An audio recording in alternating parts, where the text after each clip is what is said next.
bienvenue dans Café Culture, le magazine des arts plastiques et visuels en Alsace. Café Culture a décidé de fuir cette semaine la folie du sommet de l'OTAN à Strasbourg et d'aller prendre le verre au parc de Portales, un lieu où l'on ne fait pas que des pique-niques et des pâtés de sable, un lieu qui est aussi un parc de sculptures contemporaines. Portales en compte 9, aujourd'hui tout installé par le SEAC. Alors pour fêter l'arrivée des beaux jours, on vous fait faire une petite visite, c'est tout de suite après ce sommaire en images.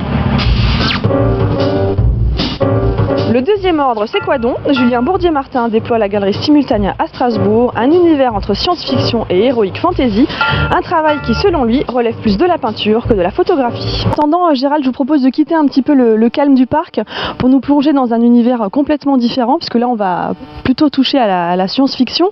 Cet univers, c'est celui de Julien Bourdier-Martin, qui expose actuellement à la galerie Simultania, qui propose des photomontages, mais lui ne se considère pas comme photographe. Il rapproche plutôt ses compositions de la peinture. Le titre de son exposition, c'est Le Second Ordre, un titre assez mystérieux comme les personnages qui peuplent ces images.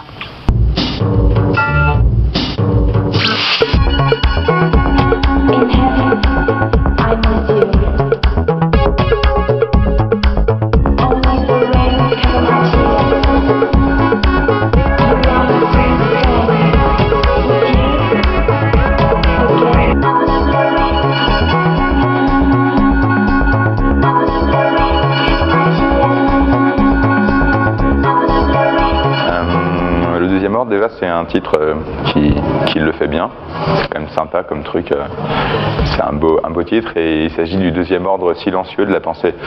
C'est là où la pensée est encore la plus complexe avant qu'on commence à la traduire en mots et donc on commence à réduire.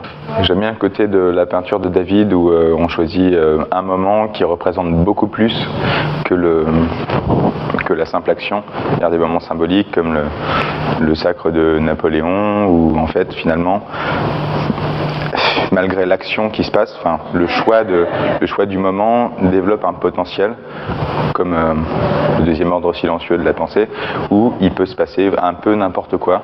C'est dans la non-action qu'on atteint le potentiel le plus complet d'action.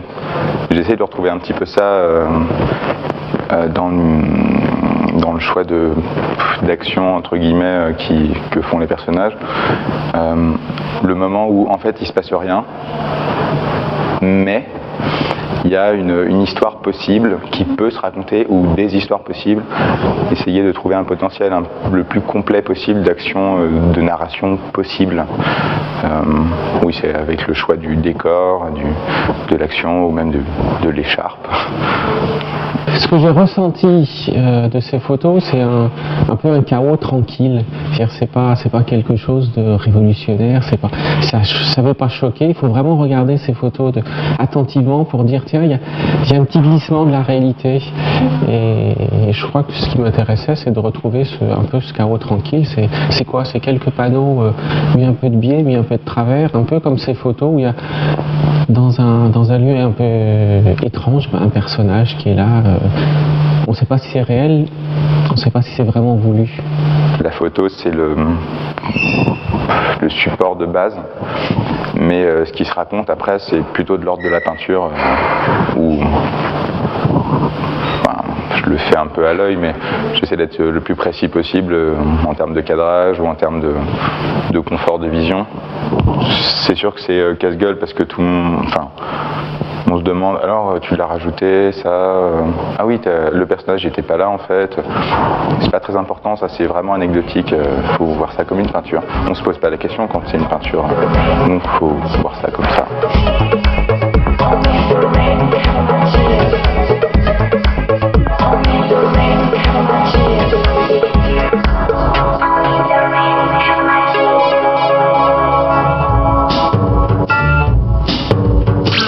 Voilà, je précise que les images de Julien Bourdier-Martin n'ont pas été réalisées à Strasbourg pendant le sommet de l'OTAN.